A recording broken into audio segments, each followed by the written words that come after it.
let's go unboxing.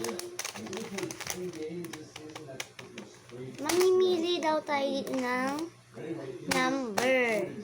So, ayan, may number dito. 10, 11, 12, 13, 14, 15, 1, 2, 3, 4, 5, 6, 7, 8, 9. Ano kaya to? May photocard. Tanggalin natin. Wala akong gunting.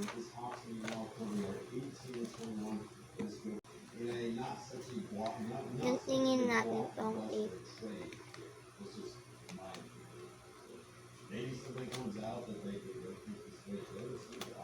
Sa photocard guys. Kasi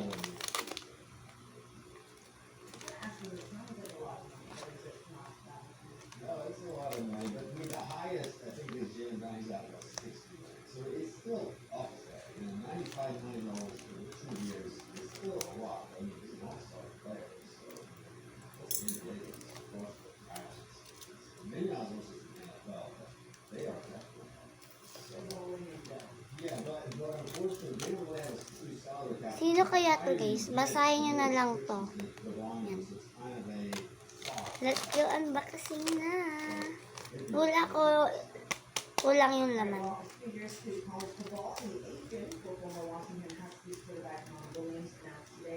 Ay! Dalawa nga. Oh my God. A lot more than we know, I'll say that. But here's what we think we know.